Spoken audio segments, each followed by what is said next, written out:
los miércoles muy felices, muy feliz de tenerlos en el programa de Retos Femeninos, en esta plataforma con propuestas, con traerles información, también de verdad desde el punto de la vida espiritual, cómo ir conectando más con nosotros.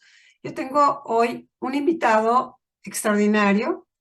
El programa se llama Transforma tu vida a través de la atención plena. ¿Y quién mejor que para platicarnos de todo lo que implica? Porque hoy por hoy, cuando decimos atención plena, es mindfulness, y ya todo el mundo cree que sabe mindfulness, pero tiene una tradición, tiene un formato, tiene una historia que tiene un fundamento de verdad que vale la pena conocer.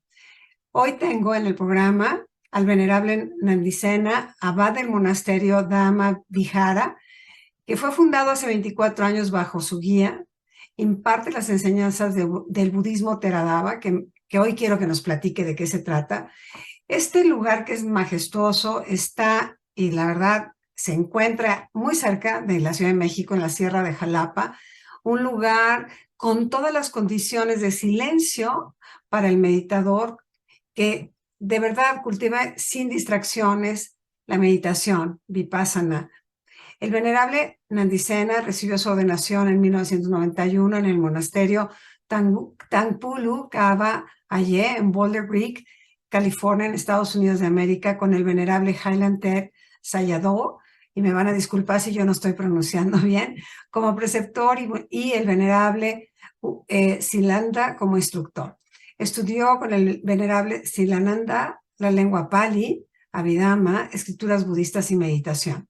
Es el traductor del libro Abhidhamata Sangha de Arudava Thera, el compendio de Abhidhamma, obra publicada por el Colegio de México en 99, primera edición, y Dhammapada, publicado en 2008 por Dhammadoya Ediciones. El venerable Bhikkhu Nandisena es miembro del Presidium desde el 2017 de la International Buddhist Confederation, Nueva Delhi, India, y representante de México ante el Consejo Mundial de Budismo en Kobe, Japón. Actualmente dedica la mayor parte de su tiempo en la traducción del material canónico del Pali al español, junto con los comentarios, ya que las traducciones indirectas en ocasiones pueden desviar el sentido de las enseñanzas. Yo le doy la bienvenida a este programa con mi corazón.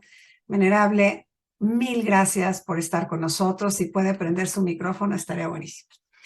Sí, pues un gusto estar con ustedes. Muchas gracias por invitarme para hablar sobre budismo Theravada y atención plena. A mí Con ustedes. A mí me parece que en el siglo XXI ahora tenemos una cercanía, una mayor cercanía. Ya no nos parece lejano, ya hay palabras que nos suenan como muy, voy a decir, familiares, ¿no?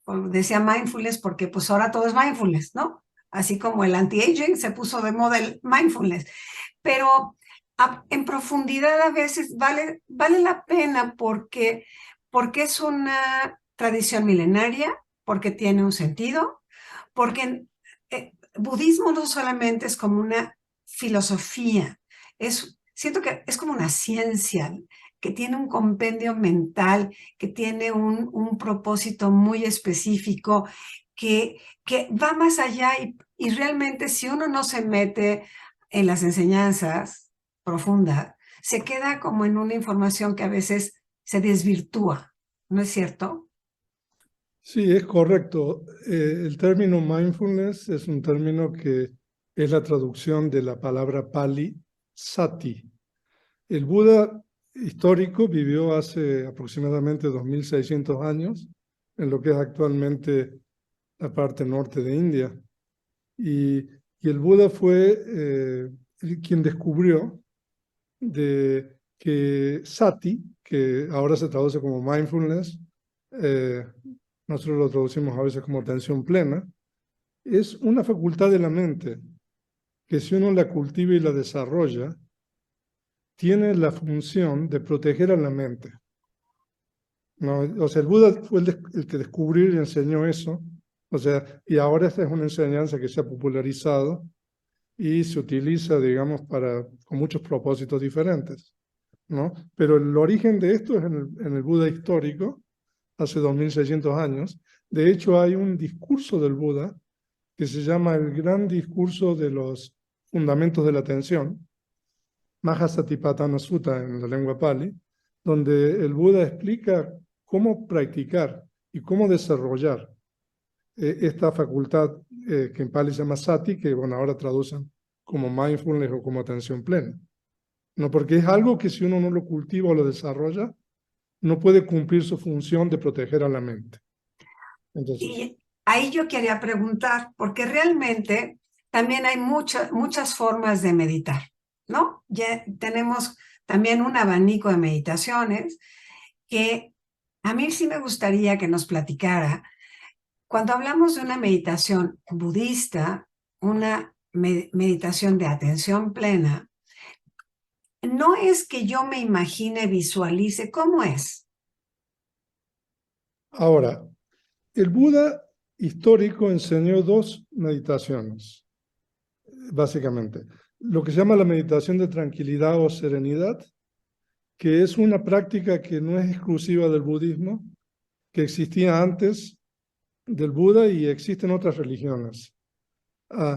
Pero la meditación de la atención plena, que mucha gente le llama vipassana también, fue un descubrimiento del Buda y fue enseñado por el Buda, ¿no? Y esa es una práctica que se puede resumir de que uno está consciente de todo lo que ocurre en el momento presente, ¿no?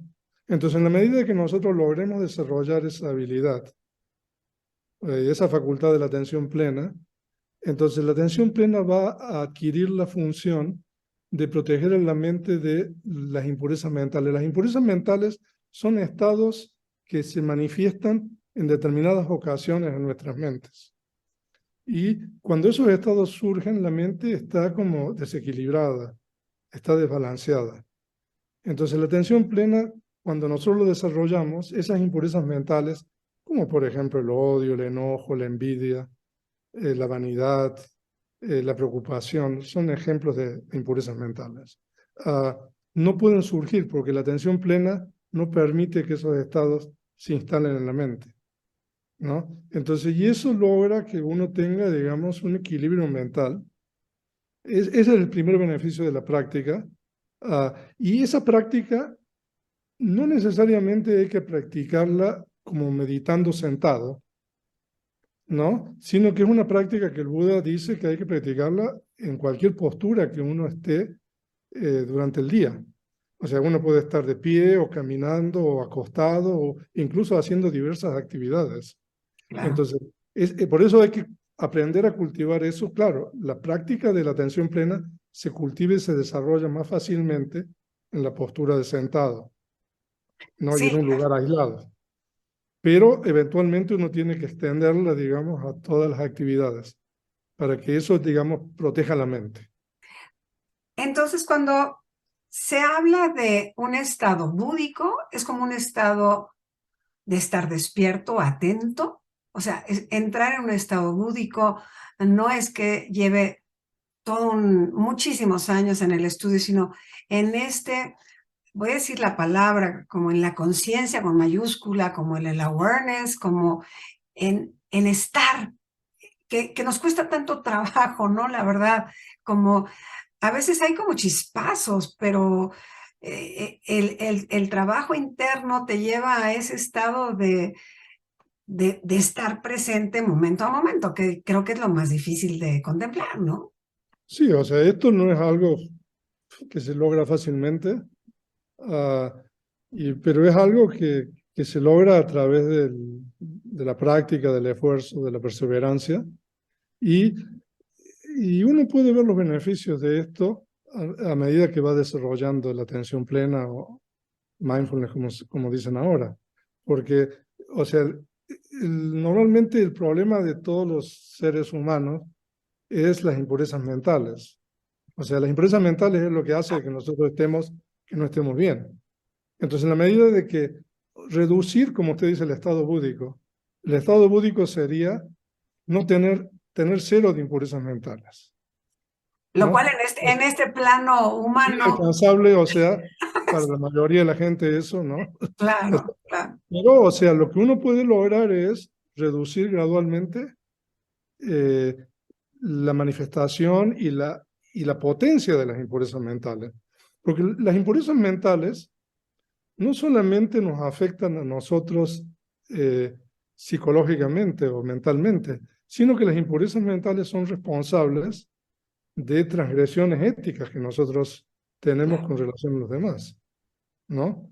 Normalmente todo lo que uno ve de violencia y de corrupción y todo lo que hay en el mundo y en este país que nosotros vivimos, es debido a la manifestación de las impurezas mentales a través de las acciones verbales y corporales.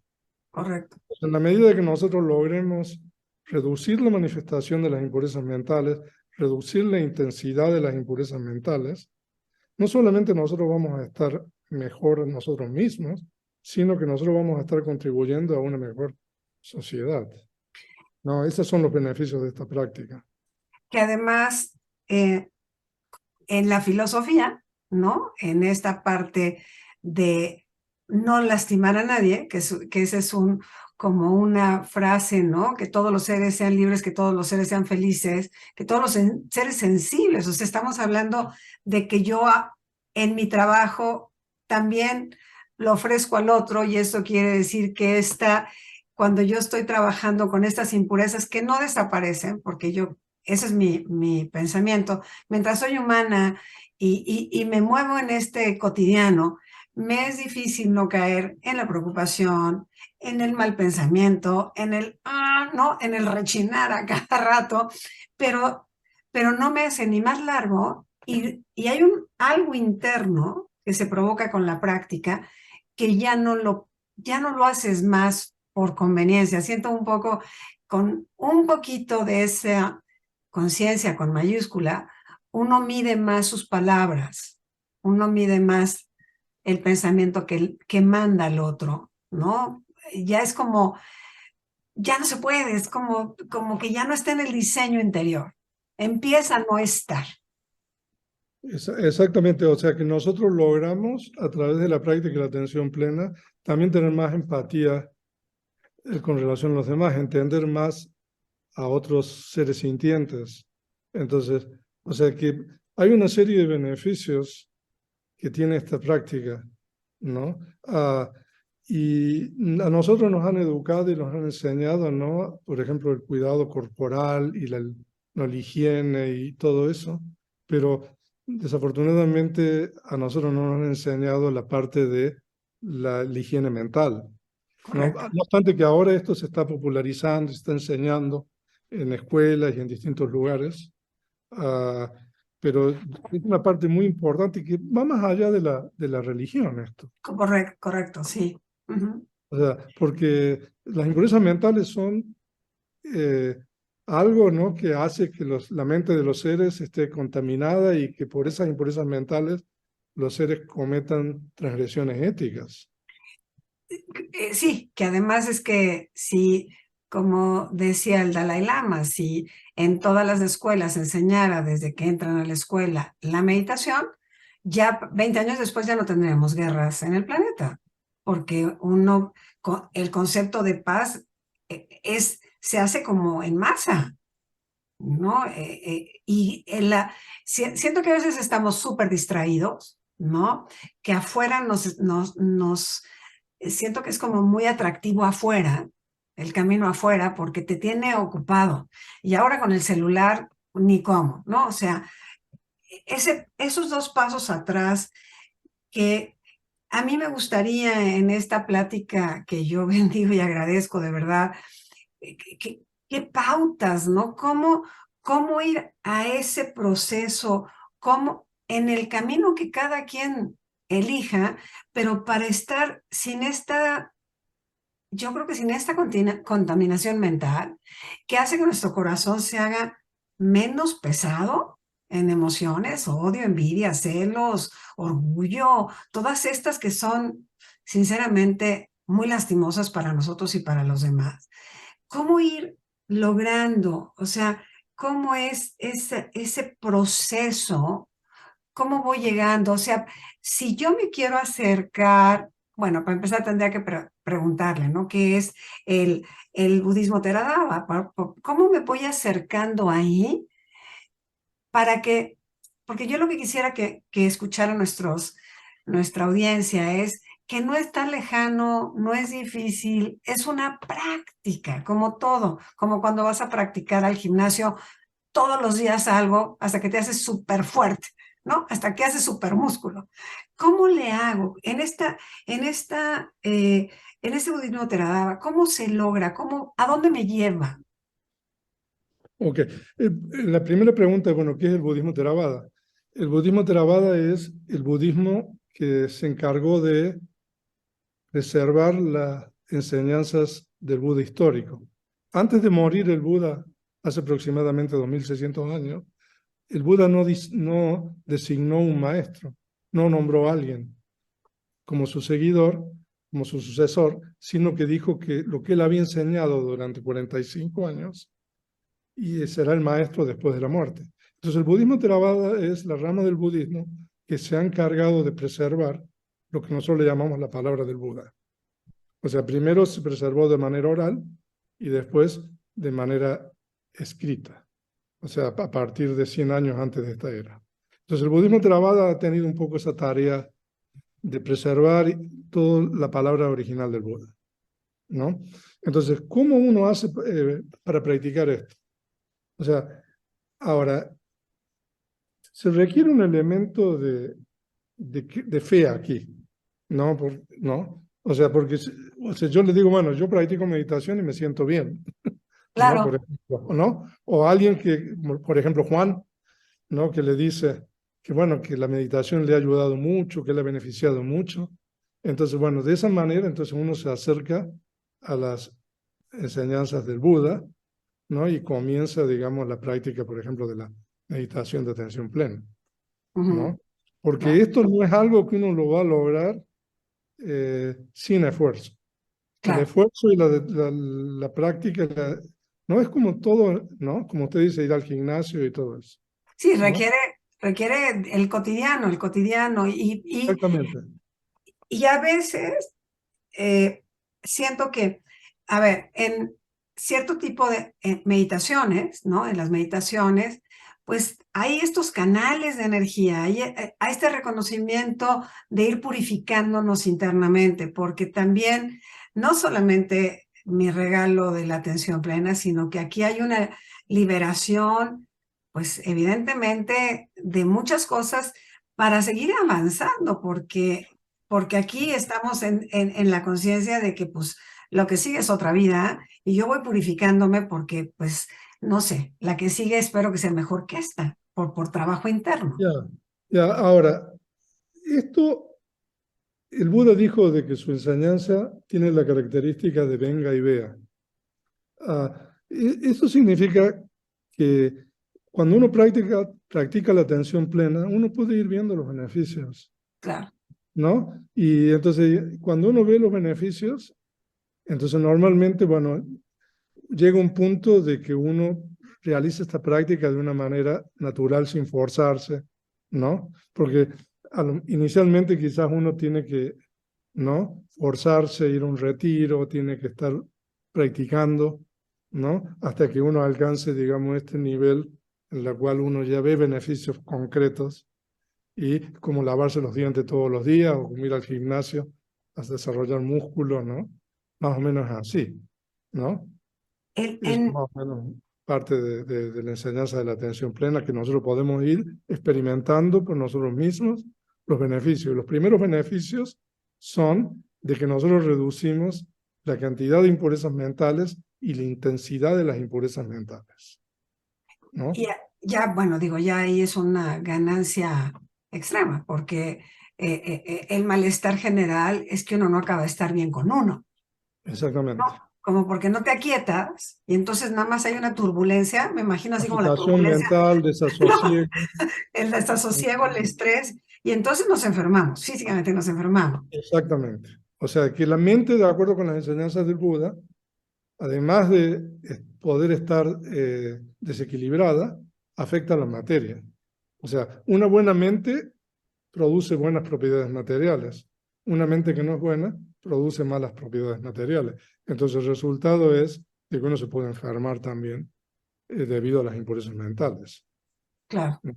Entonces eso también es otro beneficio. Entonces yo diría de que el primer beneficio de la práctica de la atención plena es paz y tranquilidad mental, ¿no? Eso es algo que es alcanzable, o sea, si uno practica regularmente esto, uh, eh, aprendiendo la técnica de la atención plena.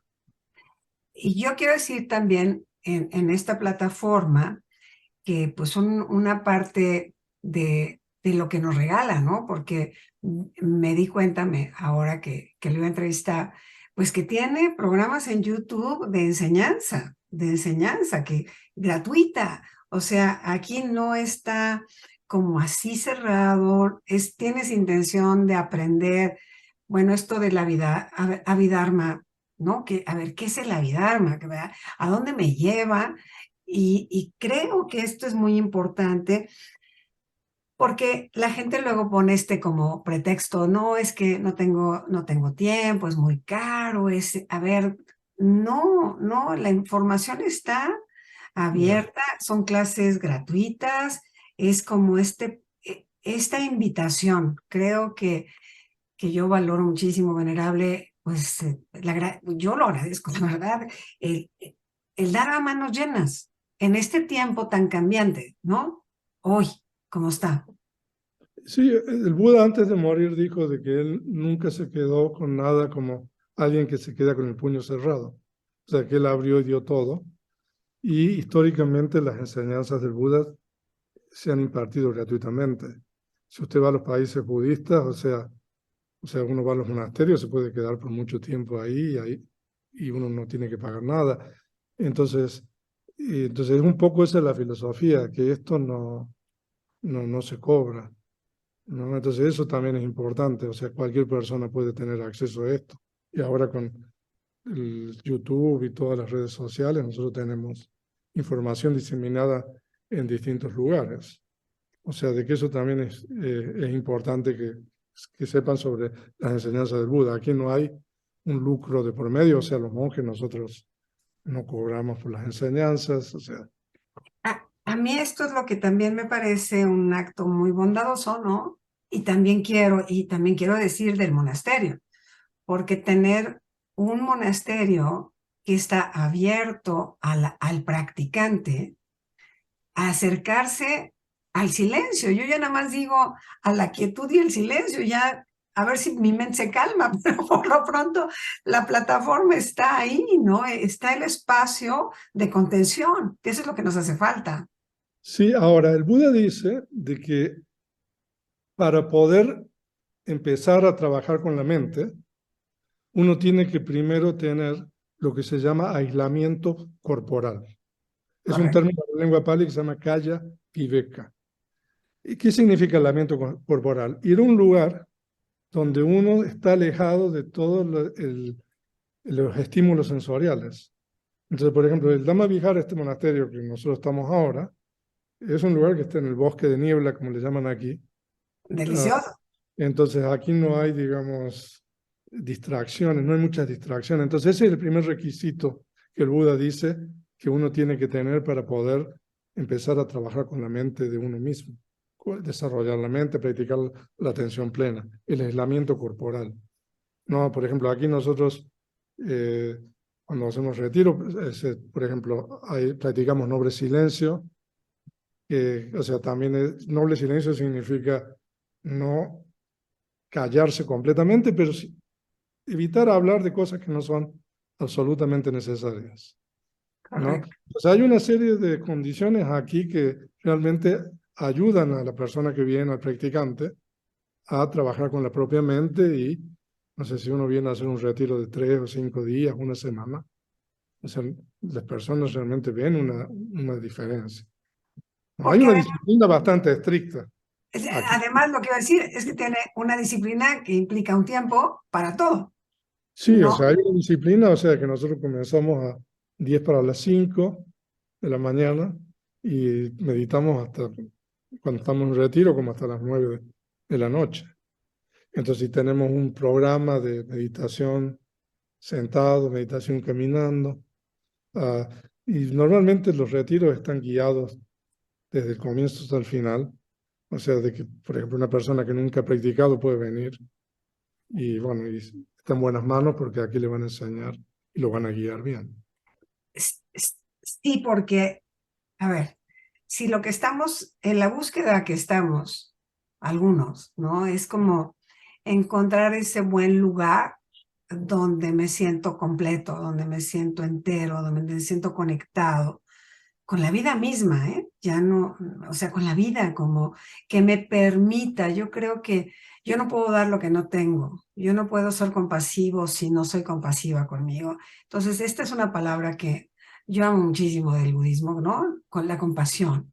O la compasión que no nada más es empatía, es como algo más, es como, para mí es un acto de gran y profundo amor, ¿no? De este amor de no juzgar, simplemente estar, ¿no? Ajá.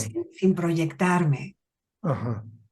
Ahora, el Buda dice de que se necesitan dos condiciones, podríamos decir, para que una persona pueda practicar y desarrollar la mente y aprender todo esto. La primera es el aislamiento corporal, o sea, ir a un lugar idóneo, un lugar adecuado.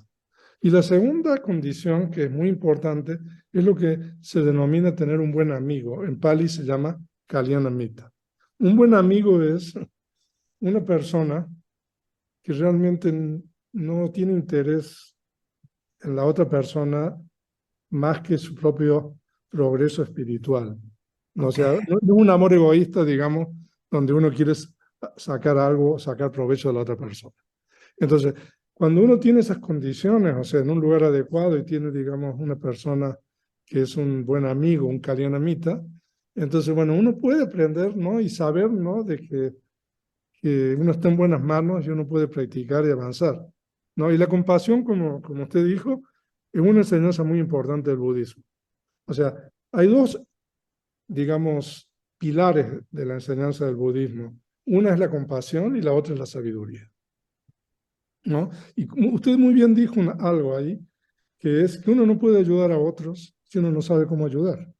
correcto.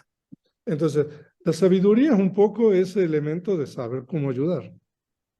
Y la compasión es querer ayudar a otro, y la compasión en realidad es ayudar a otros a que se liberen del sufrimiento, ¿no? Entonces, el mundo sufre de distintas formas, ¿no? Entonces, la compasión es hacer algo para que los otros se liberen del sufrimiento, o, si no se pueden liberar completamente del sufrimiento, reducir el sufrimiento. Entonces, Claro. esos son los dos pilares de la enseñanza del Buda. La sabiduría implica saber cómo. ¿Cómo? Claro, Porque yo puedo querer ayudar, pero si no tengo la herramienta o la medicina adecuada para ayudar, o sea, es siempre un buen deseo, una buena intención. Y correcto. la sabiduría es la otra parte, que es tener la herramienta, tener la medicina, ¿no? Y en este caso es la enseñanza del Buda, Claro. ¿no? De hecho, la palabra Buda, como se escribe en Pali o en sánscrito, significa eso. O sea, significa la sabiduría y la compasión. Ah, bueno. Porque el Buda fue Buda gracias a la sabiduría. Pero después de que fue Buda, el Buda no se quedó callado, sino que decidió ayudar a otros. Entonces, eso es el aspecto de la compasión que el Buda enseñó a otros. Claro. Entonces un poco la continuidad de las enseñanzas del Buda históricamente, desde el Buda histórico hasta ahora, ha sido eso, ¿no? Preservar las enseñanzas, ¿no? Y enseñar a otros esas enseñanzas y ayudar a otros. Entonces, por eso, preservar las enseñanzas y aprender las enseñanzas es la parte de la sabiduría, y enseñar a otros y ayudar a otros es la parte de la compasión, ¿no? Sí, O sea, sí, que al final el que, a lo mejor lo digo mal, pero en este servir a otros en un acto compasivo, me ayudo a mí misma, porque también crezco, ¿no? Exactamente, o sea, la compasión, de hecho, de acuerdo con las enseñanzas del Buda, se denomina, es una de las moradas sublimes, que se llama. La, compa la compasión es una de las actitudes correctas con relación a otros seres, digamos, humanos. Cuando nosotros nos relacionamos con seres humanos, hablemos solamente de seres humanos aquí, el Buda dice de que hay 4 modos correctos de relacionarse. Una es con el amor benevolente, que es un deseo bueno por el bienestar de los demás. Ese es el primer tipo de actitud correcta que se llama morada sublime. La segunda es la compasión. La compasión en realidad son seres que están sufriendo el Ajá. objeto, seres que no están bien, ¿no?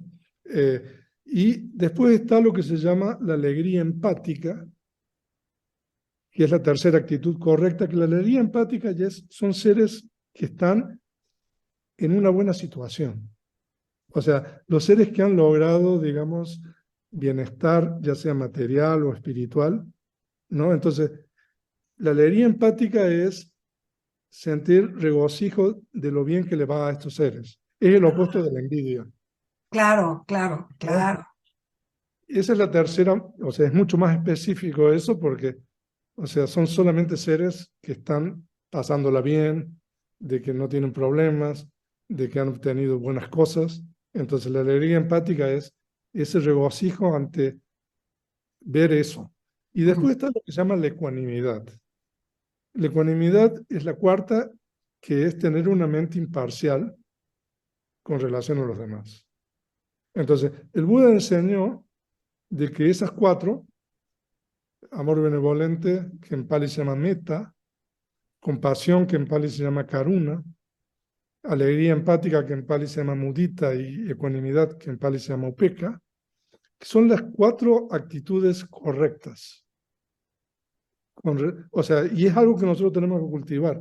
No existe mucho en el mundo eso, por eso el Buda le llama moradas divinas, o sea, que es como si cuando uno practica eso, uno está en un plano de existencia superior, ¿no? Claro, claro. Entonces, eso es, digamos, una práctica muy importante en las enseñanzas del Buda, eh, tratar de cultivar estas 4 cosas con relación a los seres sintientes en realidad, Sí, ¿no?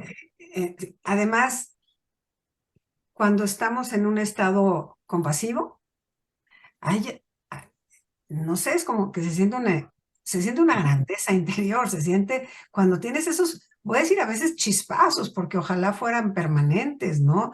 Cuando uno está como conectado, como en ese estado de estar con mayúscula, en esta energía, así como en estos niveles. Es que yo lo digo que eso nos pasa mucho con la naturaleza, o por lo menos a mí me pasa, entro en un estado como de, wow, ¿no? De un amor, de una gratitud, de una grandeza que dices, y con alguien enfrente, como nos andamos proyectando, generalmente nos andamos proyectando, pues me cuesta más trabajo, nos cuesta más trabajo. Eso cuesta, ¿no? Por ejemplo, por eso el Buda dice de que, por ejemplo, para practicar esto, uno tiene que empezar con seres adecuados. Por ejemplo, si uno quiere practicar, por ejemplo, el amor benevolente a una persona antipática, a No, una persona, o sea, no puede empezar, ¿no? no hay manera. Ah, entonces, por eso nosotros tenemos que saber cómo empezar a practicar esto. Hay un símil muy bonito que el Buda da, que dice de que así como una madre que tiene 4 hijos, ¿no?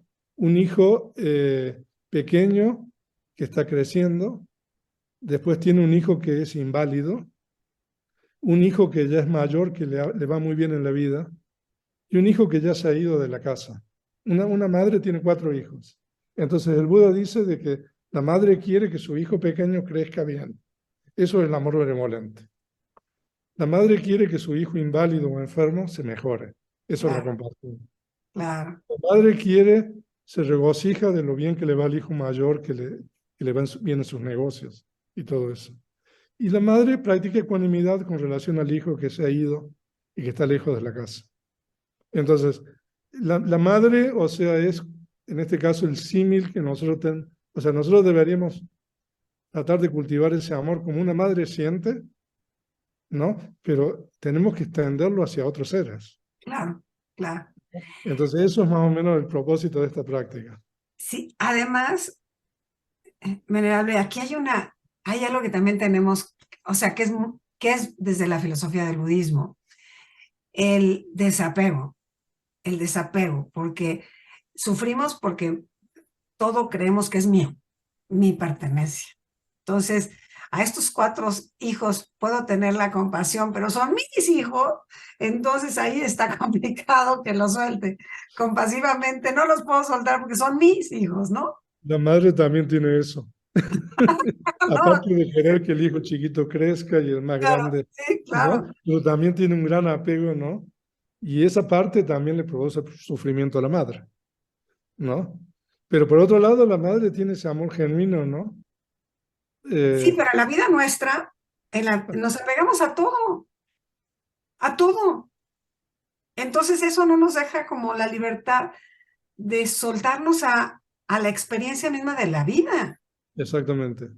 Pero eso, o sea, es difícil, o sea, lograr el desapego, o sea, pero eso se puede lograr gradualmente a través de la práctica de la meditación. O sea, porque en realidad, de acuerdo con las enseñanzas del Buda, nosotros nos apegamos continuamente, ¿no? Pero las cosas que nosotros nos apegamos son impermanentes. O sea, el Buda dice. O sea, que quiere decir de que esas cosas están cambiando continuamente, ¿no? Entonces, y ese es un punto importante de la práctica de la atención plena, que es la siguiente etapa. La primera etapa de la atención plena, como dijimos, es tener menos impurezas mentales, tener un equilibrio mental, paz mental, equilibrio psicológico. Pero cuando uno desarrolla aún más la atención plena, la mente adquiere la habilidad de ver lo que nosotros llamamos la impermanencia de las cosas. O sea, las cosas en el mundo están surgiendo y cesando, son impermanentes. Nosotros no las vemos, pero cuando nosotros desarrollamos la suficiente atención y concentración, es posible ver eso. Entonces, cuando uno ve a través de la propia experiencia esa característica de la impermanencia que le llamamos, entonces uno aprende a relacionarse diferente con las cosas. Cuando Claro, uno no ve la impermanencia, ¿no? Es claro. diferente. Sí, además la impermanencia en nosotros, en el cuerpo, tampoco la queremos aceptar. Tampoco la vemos, o O la sea, queremos aceptar. estoy creciendo, ¿no? Tengo edad, me salen arrugas, ya no quiero, pero afuera y adentro, yo no soy la misma que ayer, No, ¿no? Y no amo igual que ayer. no. Y eso es, si lo hablamos ahora, posiblemente alguien dice, pues sí, sí es cierto, pero ¿cómo lograr la comprensión de la impermanencia? Y por eso, o sea, porque normalmente uno lo puede entender intelectualmente eso sin ningún problema, ¿no? Hace Claro, falta ver una foto hace 10 años de uno, ¿no? O hace 5, ¿no? cierto, O sea, de que intelectualmente es fácil de darse cuenta de la impermanencia, pero lo que pasa es de que nosotros necesitamos darnos cuenta de la impermanencia a un nivel más profundo. claro, Y para poder darnos cuenta de la impermanencia a un nivel más profundo, se necesita el desarrollo de la atención y la concentración, claro, porque la atención y la concentración a lo que nosotros nos va a dar es ver ese continuo surgir y cesar de, claro, de las claro, cosas. claro. Por ejemplo, ahora estamos pensando en algo, ¿no? Ajá, Si nosotros no tenemos suficiente atención y concentración en lo que estamos pensando, normalmente nos vamos a aferrar, identificar con eso.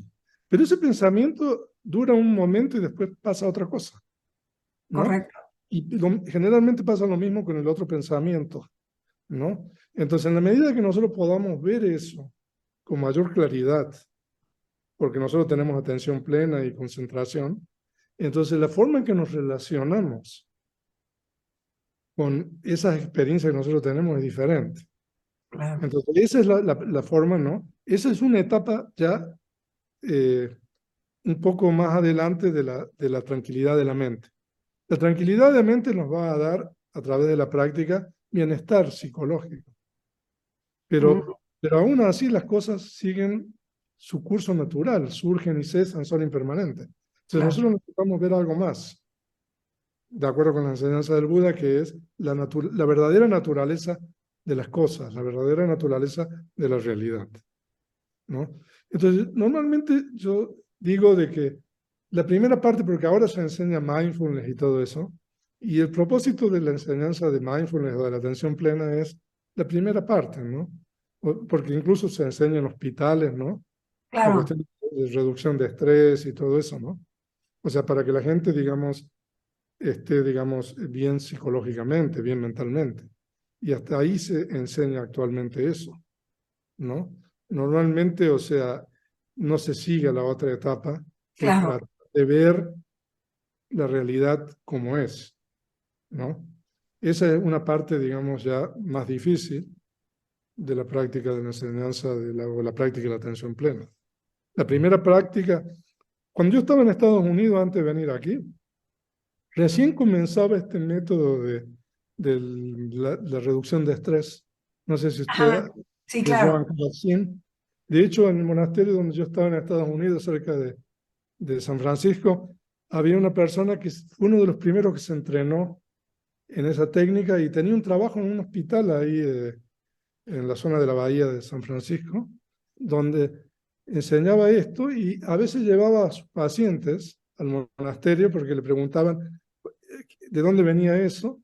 Claro. Entonces él le llevaba a estos pacientes que querían saber el origen de la práctica al monasterio y nosotros conocimos a varias personas ahí que eran, digamos, pacientes de él y que él enseñaba esto. O sea, entonces, y eso es lo que normalmente se está enseñando en la actualidad sobre la práctica de la atención plena. No, pero hay otra etapa, es importante entender eso, ¿no? Lo que usted dice, si uno quiere realmente aprender sobre un poco el desapego, es desarrollar aún más esa práctica.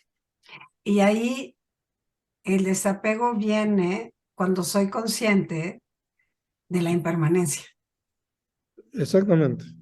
O sea, cuando uno es consciente de que eso que está ocurriendo en ese momento surge y cesa, Va a ¿no? pasar, claro. Entonces uno naturalmente cuando uno se da cuenta de que algo surge y cesa, uno se da cuenta que a eso no se va a pegar, ¿no? El problema es de que nosotros nos apegamos porque no nos damos cuenta que eso está surgiendo y cesando, ¿no? Se quedas ahí, perpetua, ya se Sí. enfrió el caso, pero tú sigues sufriendo Uno sigue. porque No, está y no caliente, solamente ¿no? o sea, es la cuestión también de la identificación Correcto. psicológica, por ejemplo, con los estados mentales o las emociones.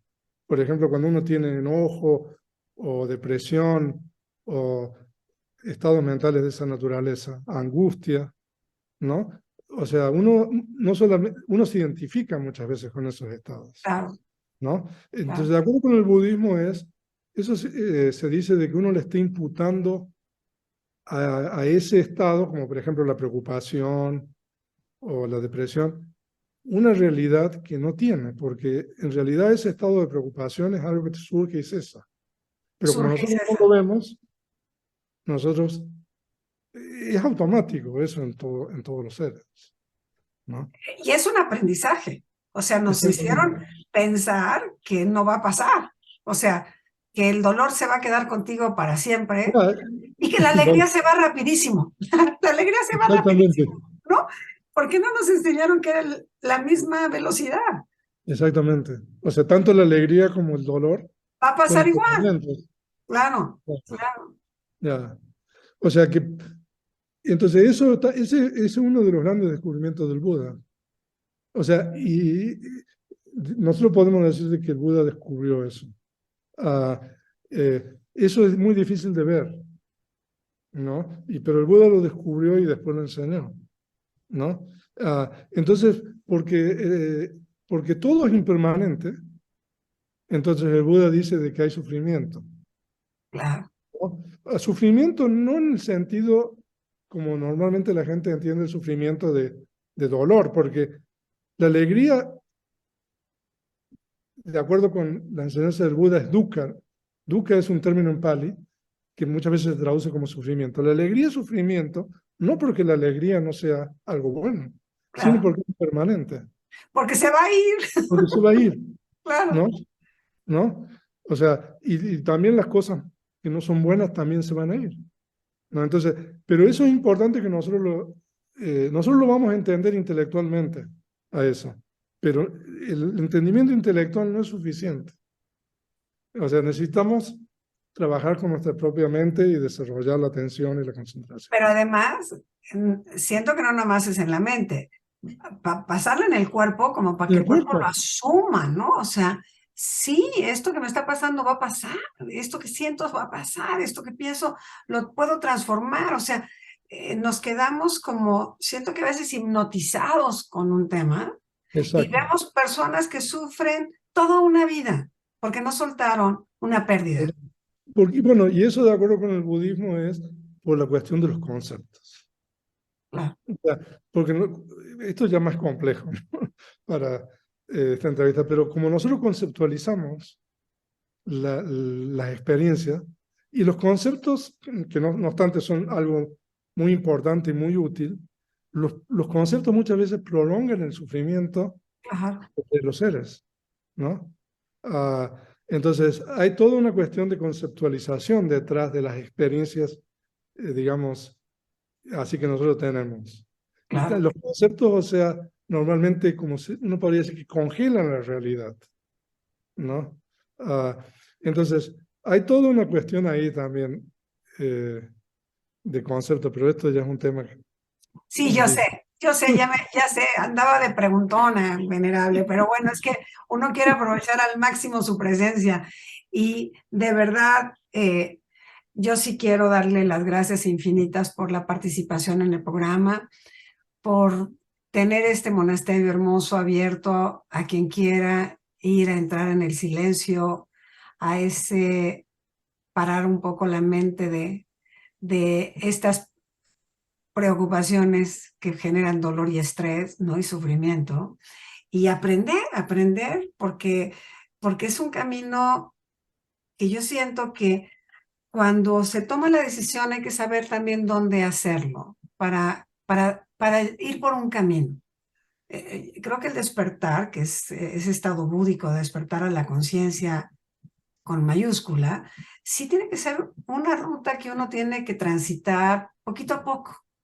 No es de un fin de semana, no es de un retiro, ¿no? Es como una práctica continua de aquí a todos los tiempos. O sea, porque si no, todo lo queremos en automático y en velocidad. Y esto no se logra así. exactamente, o sea, esto es un camino que, que lleva tiempo, ¿no? Pero como dicen, comienza con el primer paso. Tal cual, tal cual. Y también es importante, sí, o sea, porque hay mucha oferta de Claro, cosas y a veces es difícil, ¿no? Escoger correctamente, ¿no? A dónde ir o qué hacer, ¿no? Ah, ahora, pero sí, la enseñanza del Buda, como dije, es venga y vea, ¿no? Entonces uno mismo puede tratar de experimentar por uno mismo sus enseñanzas y ver si realmente es adecuado o no. Y pero, bueno, pero al final es, si lo logras hacer, quédate ahí un poquito. O sea, mantente ahí, ¿no? Porque nos distraemos rapidísimo. Entonces ya le di el carpetazo porque ya fue un día. No, no, no, no. El camino interno de crecimiento, este crecimiento de cambio de una mente más sana, no es de un fin de semana ni de una semana. Es un camino de vida continuo, porque estas aflicciones que tenemos de continuo son por las muy malas enseñanzas que tenemos como humanidad. Entonces, esta transformación no es ni de la noche a la mañana, ¿no? Hasta que uno entiende, hasta la misma palabra que nos hizo favor de decirnos la compasión, ¿no? O sea, entender a qué venimos. O sea, como seres sintientes, venimos pues, a servir, ¿no? Serví y pues yo no sé, yo me quedo muy inspirada, querido venerable. Yo de verdad le digo mil gracias con mi corazón por haber estado en el programa. De verdad lo agradezco muchísimo. Y le extiendo una invitación a usted y a todas las personas que le sigan para visitar el monasterio de Amavijara, aquí en Jalapa, cerca de Jalapa. Sin duda que Este eso año haremos. tenemos muchos invitados especiales, monjes, monjas, Ah, qué maravilla. así que pueden recibir enseñanzas de diferentes maestros. Maravilloso. Pues agradezco muchísimo, muchísimo su presencia en el programa. Muy bien. Me despido también de todos ustedes y Gracias. muy bien, felices y en paz. Felices y en paz. ¿Qué tal la despedida? Pues yo me quiero quedar con esa frase. Felices y en paz. Que tengan un día espectacular. Pásenla muy bien. Nos vemos la próxima semana.